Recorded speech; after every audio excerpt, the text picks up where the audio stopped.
Fala, pessoal! Tudo bem com vocês, pessoal?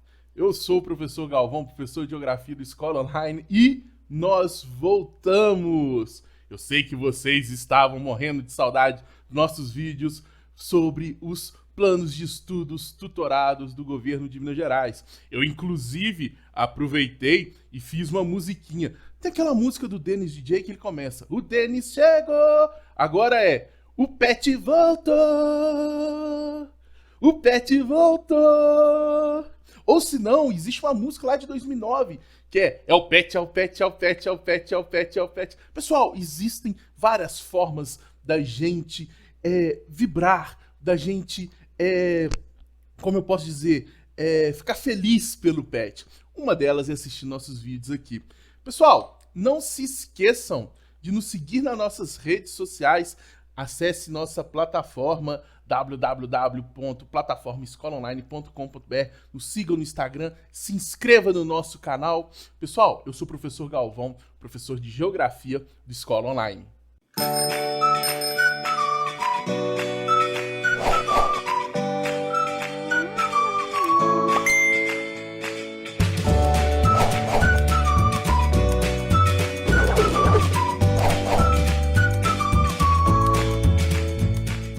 Começando então, pessoal, o PET ele deu uma reformulada.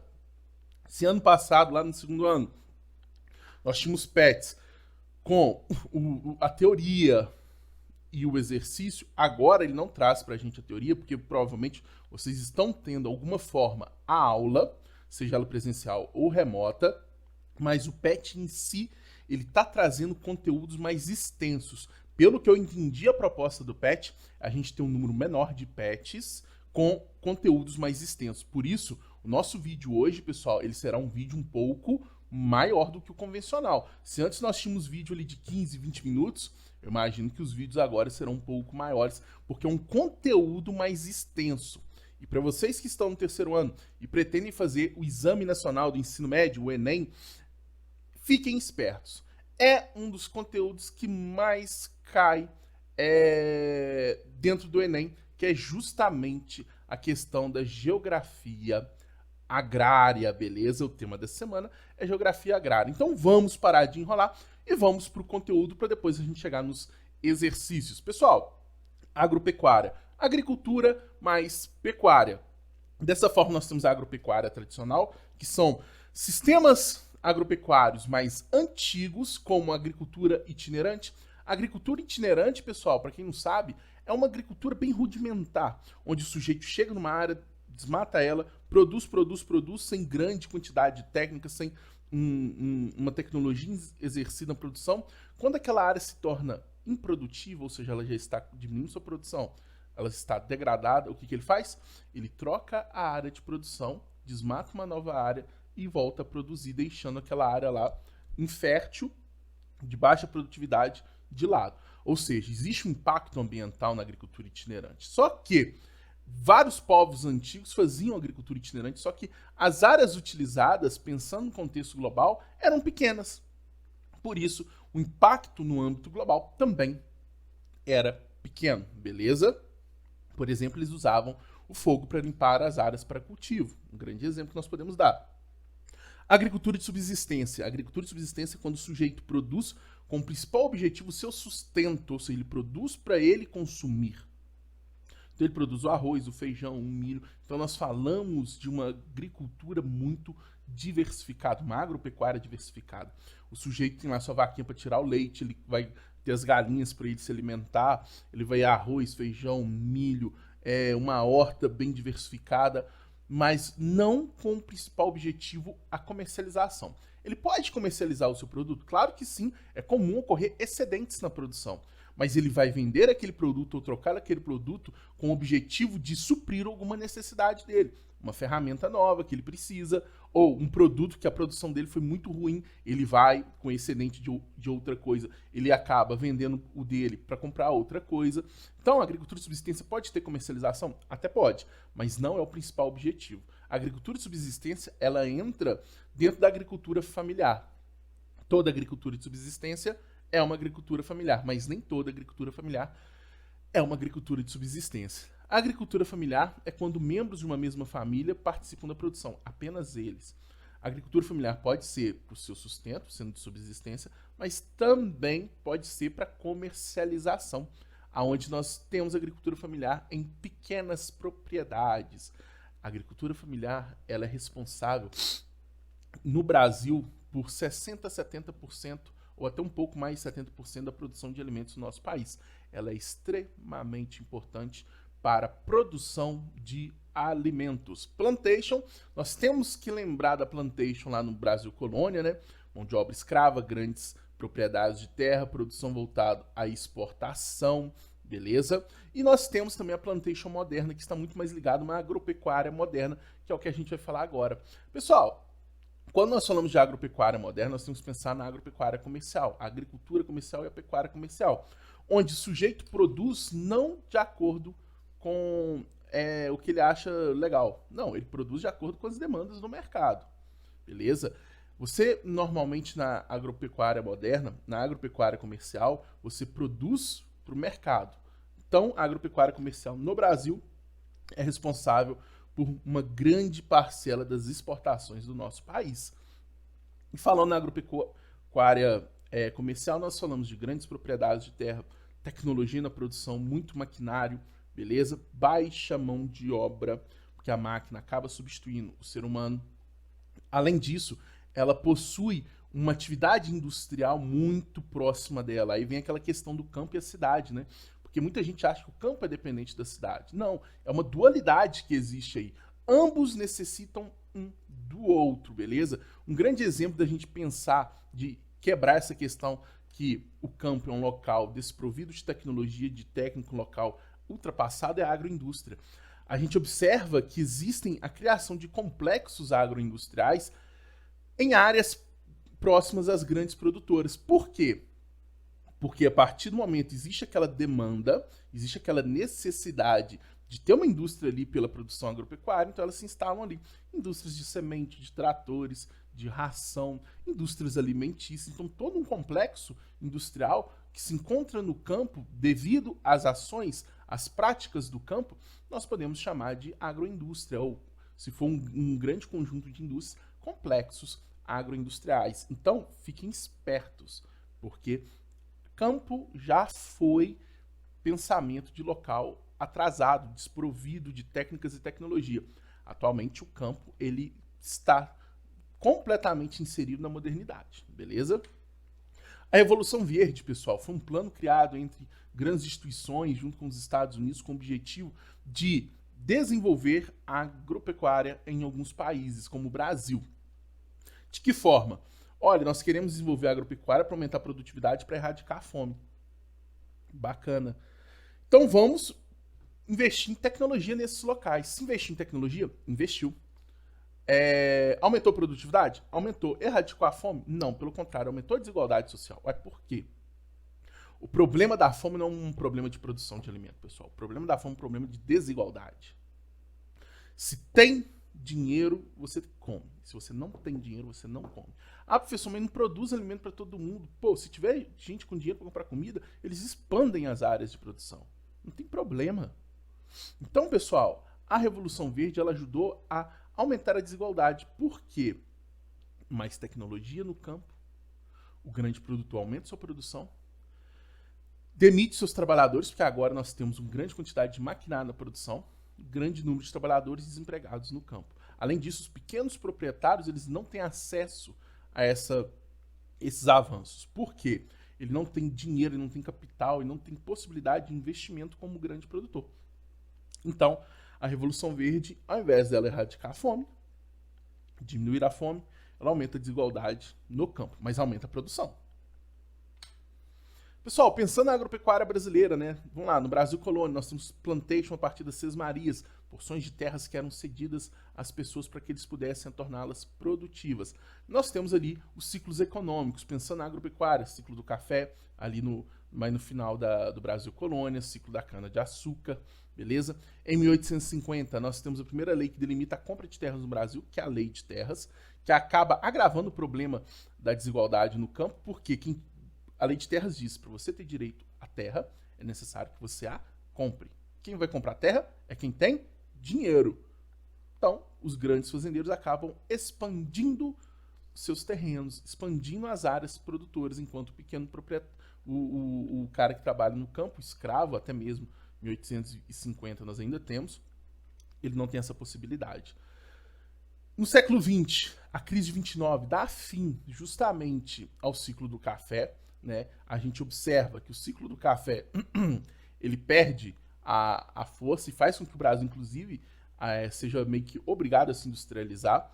E nós temos na região sul um modelo agrícola um pouco diferente. Se nós temos uma grande concentração de terras, uma desigualdade no processo de povoamento, a região sul foi um pouco diferente. Para povoar a região sul ali no século XIX, século XX, o governo brasileiro, nesse contexto, ele deu pequenas propriedades, pequenos pedaços de terras para que imigrantes italianos, alemães, poloneses, russos povoassem aquela região com medo de perder aquele território, beleza? A Revolução Verde no Brasil, pessoal. Pessoal, tem que falar um pouco rápido, porque é muita coisa. A Revolução Verde no Brasil, ela atua principalmente no cerrado brasileiro, tornando o cerrado, que era considerado uma área improdutiva, produtiva, a partir principalmente da criação do sistema de calagem. Por que o cerrado era improdutivo? O solo é muito ácido.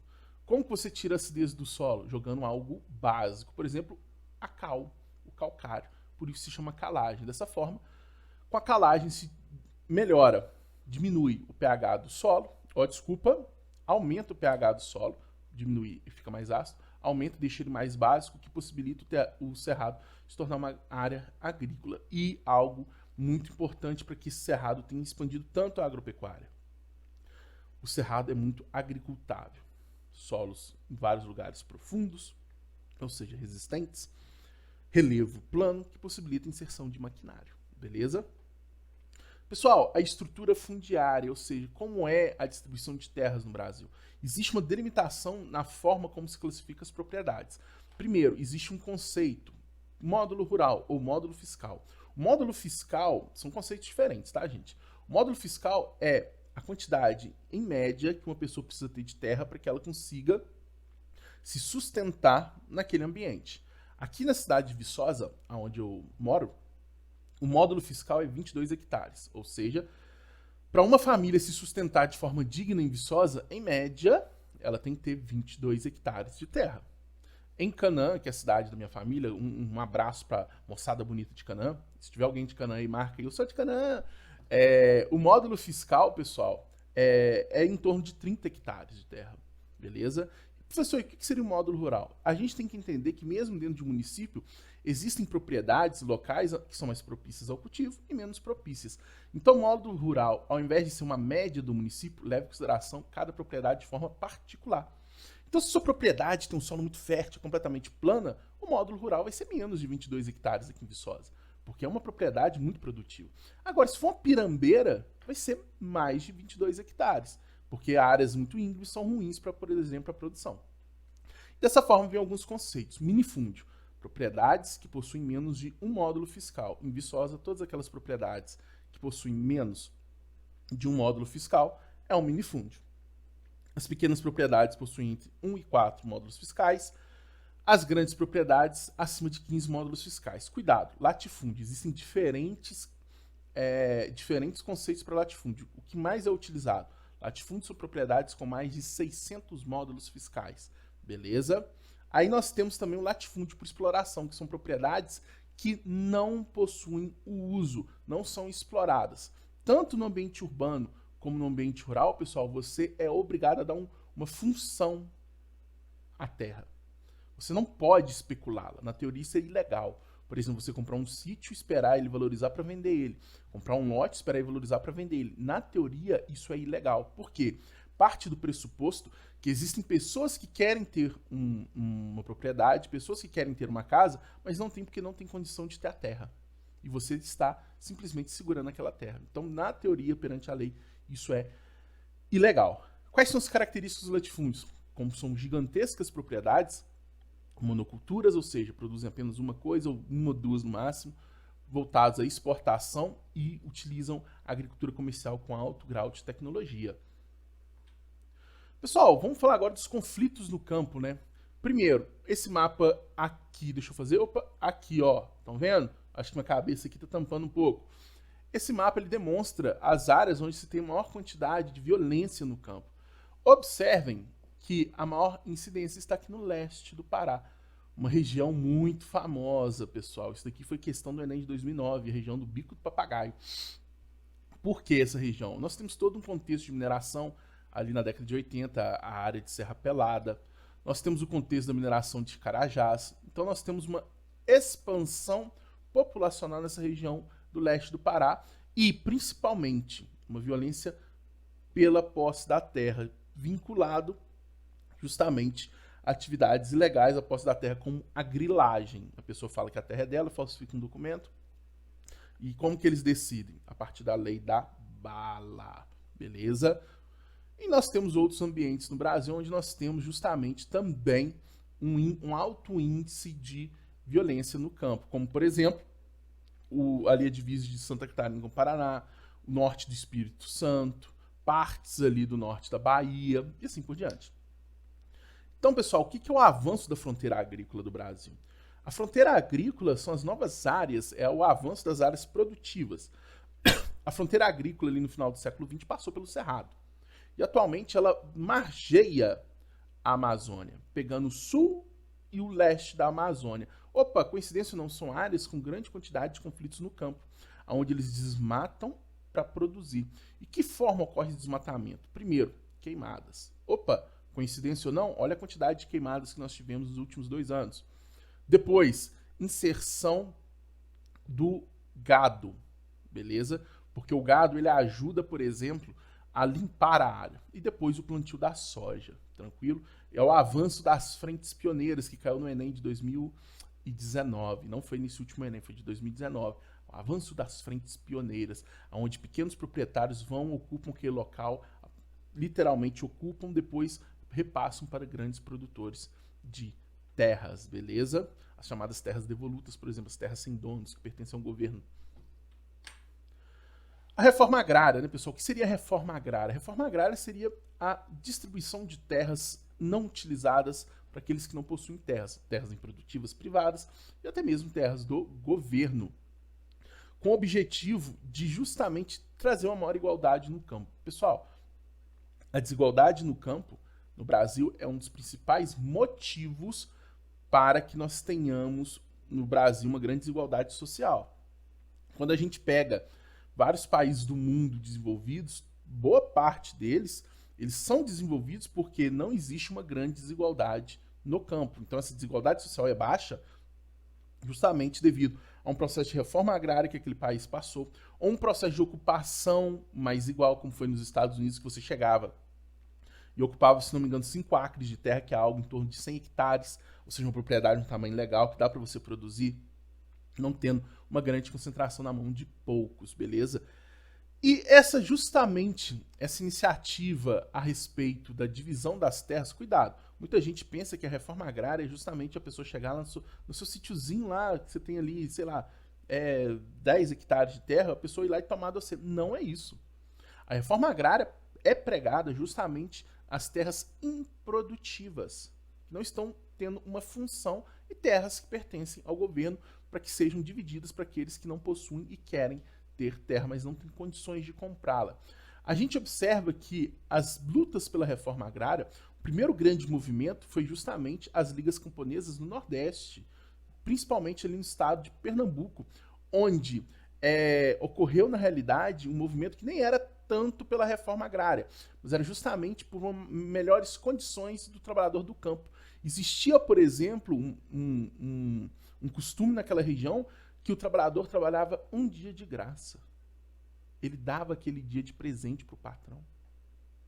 Dessa forma, então, pessoal, começa um movimento dentro do Nordeste chamado Ligas Camponesas, movimento esse que é justamente encerrado, vamos dizer assim, repreendido no início dos governos militares, onde o seu grande líder, agora esqueci o nome do advogado lá, ele é preso, inclusive ele chegou a ser deputado. E posterior às Ligas Camponesas que nós temos o MST surgindo. O Estatuto da Terra, pessoal, ele cria a possibilidade, ele delimita a possibilidade da reforma agrária no Brasil, e na década de 90 nós temos, na teoria, assinado a reforma agrária que não passou na realidade, do papel. Criação do INCRA e assim por diante. Movimentos sociais no campo, movimentos atingidos por barragens, um MAB, pessoal. Pessoas que são desapropriadas do seu terreno, da sua fazenda, para a construção de barragens, normalmente de hidrelétricas. Normalmente nós estamos falando de populações ribeirinhas e tradicionais, que não queriam sair do seu local, que em alguns momentos são populações de idosos, em outros momentos eles dizem que a propriedade que eles recebem ou o dinheiro que eles recebem não condiz com a propriedade que eles tinham anteriormente, então é um movimento muito forte que nós temos hoje no campo dentro do Brasil. O MST, que eu acho que dispensa um pouco de falar, que é o principal movimento social do campo. Hoje o MST vai muito além da luta pela reforma agrária, virou um movimento social de âmbito nacional. Nós temos a questão das comunidades indígenas e quilombolas que acabam tendo sérios problemas, principalmente pela expansão da agropecuária no Brasil, a invasão das suas terras para a questão de mineração e assim por diante, e os seringueiros, que principalmente na Amazônia lutam pela preservação ou conservação da floresta para que eles possam simplesmente continuar extraindo látex da seringueira para a produção da borracha, beleza? Então nós temos aí alguns movimentos bem interessantes. Falou dos seringueiros, vamos pensar Chico Mendes, que foi assassinado na década de 80, e a Marina Silva, que direto é candidata a presidente, ok? Finalmente, a parte teórica, depois aí de alguns 20 minutos, se eu não me engano, vamos nela, para a atividade. Pessoal, as atividades com mais exercícios fechados. Então, para quem quer realmente entender a matéria, excelente esse novo modelo de PET. Pessoal, lembrando, eu não estou aqui explicando matéria, nós da Escola Online não estamos aqui explicando matéria para substituir o seu professor, para fazer o papel do seu professor, de forma alguma. Nós estamos aqui como um complemento, um aprofundamento de conteúdo, beleza? A questão número 1, bem grande, inclusive. Opa, eu tô dentro dela, mas não tem problema. Se eu não ficasse dentro dela, pessoal, tá vendo essa questão zoando aqui? Se eu não ficasse dentro dela, não tinha como eu colocá-la no slide. Leio este texto. Populações inteiras nas cidades e na zona rural dispõem de parafernália digital global como fonte de educação. Opa, estamos falando de um ensino remoto. E formação cultural. Essa simultaneidade de cultura e informação eletrônica com as formas tradicionais e orais é um desafio que necessita ser discutido. A exposição via mídia eletrônica com estilos e valores culturais de outras sociedades pode esperar apreço, mas também distorções e ressentimentos, tanto quanto a necessidade de uma cultura tradicional de posse da educação letrada. Também é necessário criar estratégias de alfabetização eletrônica. Pessoal, a pessoa que é letrada é aquela pessoa que sabe ler, mas não sabe interpretar. Por exemplo, ela lê e fala, não entendi o que significa. Mas se você chegar lá, o que é pato? Ela fala, pato é o bicho. Ela sabe ler a palavra pato, mas não sabe interpretar. Que passam a ser o grande canal de informação das culturas segmentadas do interior ou dos grandes centros urbanos e das zonas rurais. Um novo modelo de educação. Com base no texto, e considerando os impactos culturais de difusão das tecnologias de informação no marco da globalização, depreende-se que a ampla difusão das tecnologias de informação nos centros urbanos e no meio rural suscita o contato entre diferentes culturas e, ao mesmo tempo, traz a necessidade de reformular as concepções tradicionais de educação. Corretíssimo. Pessoal, mesmo o campo atualmente, ele possui as tecnologias, mas é necessário que, mesmo com essas tecnologias, nós tenhamos a valorização de cada especificidade. É complicado a gente dar um nível de educação ou uma educação voltada à cidade ser a mesma que voltada para o campo, porque as realidades são diferentes. E na geografia, quando nós observamos os currículos comuns, ou os currículos mínimos, por exemplo, diz que, sempre enfatiza, é necessário a gente sempre utilizar o cotidiano no aluno na ajuda da aprendizagem. Atividade número 2. Então, a alternativa ali, na minha opinião, letra A. A existência de diferentes técnicas e metodologias do uso da terra no meio rural permite a realização de distintas classificações acerca de sistemas agrícolas. A mais clássica tipologia realizada opõe os métodos ditos primitivos, com o uso de amplas áreas, baixa produtividade e uso de mão de obra em massa, dos métodos mais avançados, com produção em alta densidade, técnicas avançadas e utilização de técnicas mais bem delineadas. Uma coisa que eu não concordo, a mais clássica tipologia opõe os métodos primitivos, com o uso de amplas áreas. Pessoal, de fato, quando a gente pega, por exemplo, essas mais antigas, os pequenos produtores ainda utilizam ela, São maior parte das terras no Brasil? Se a gente pega o pequeno mesmo, não é, tá bom? Então eu só não concordo com esse amplas áreas. Agora, baixa produtividade, uso de mão de obra, ok. A classificação acima descrita opõe as técnicas agropecuárias a subdesenvolvida e desenvolvida? Não, pessoal, não existe esses termos dentro da classificação agropecuária. B, primitiva e moderna. Pessoal, apesar de muita gente achar que pode ser letra B, e faz sentido, existe um conceito a respeito disso. Então, letra B, falso também. C, familiar e latifundiária, é o que eu falei. De fato, isso pode acontecer, mas existe o conceito, que é a letra D, intensiva e extensiva. A intensiva é justamente aquela com alta tecnologia, a extensiva com técnicas mais rudimentares, beleza? Atividade número 3. Antes, eram apenas as grandes cidades que se apresentavam como império da técnica, objeto de modificações, suspensões, acréscimos cada vez mais sofisticados e carregados de artifício. Esse mundo artificial inclui hoje o mundo rural. Opa, foi aquilo que eu falei. O mundo rural hoje está completamente inserido à tecnologia. Considerando a transformação mencionada no texto, uma consequência socioespacial que caracteriza o atual mundo rural brasileiro é, letra A, a redução do processo de concentração de terras. Pelo contrário, até onde eu entendo, em toda a história do Brasil, nós tivemos um crescimento da concentração de terras. B, o aumento do aproveitamento dos solos menos férteis. Correto. Opa, por que já passou? Pessoal, o cerrado, que é considerado um solo não tão fértil, se tornou uma grande área produtora aqui no Brasil. Bebam água, tá, gente? Então, pessoal, letra B, alternativa correta. 4. Tá lá, pessoal, em 2010, um mapinha lá acima de 1.000 hectares, de 100 a 1.000, de 10 a 100, até 10 hectares. Provavelmente, distribuição de terra, 53% acima de 1.000 hectares e assim por diante. O gráfico representa a relação entre o tamanho e a totalidade dos imóveis rurais no Brasil. Que características da estrutura fundiária brasileira está evidenciado no gráfico apresentado? Pessoal, para mim fica evidenciado que nós temos justamente a maior parte das terras nas grandes propriedades, né? Então, resposta letra A. A concentração de terras nas mãos de poucos. Observe que 53% da área ocupada está nas grandes propriedades. E 5, eu esqueci, já deixei a resposta, olha. A raiz da desigualdade social está na concentração de terras rurais nas mãos de poucas famílias ou empresas. Cerca de 3% do total das propriedades rurais do país são latifúndios, ou seja, tem mais de 1.000 hectares e ocupam 56,7% das terras agricultáveis. De acordo com o Atlas Fundiário do Instituto Nacional de Colonização e Reforma Agrária, INCRA, em outras palavras, a área ocupada pelos estados de São Paulo e Paraná juntos está na mão dos 300 maiores proprietários rurais, ou seja, 300 pessoas têm uma área equivalente a São Paulo e Paraná, enquanto 4,8 milhões de famílias estão à espera de um chão para plantar. Um dos exemplos de grau de concentração de terras no nosso país é a área de 4,5 milhões de hectares localizadas na Terra do Meio, coração do Pará, que o grupo CR Almeida, do empresário Cecílio do Rego Almeida, reivindica para si.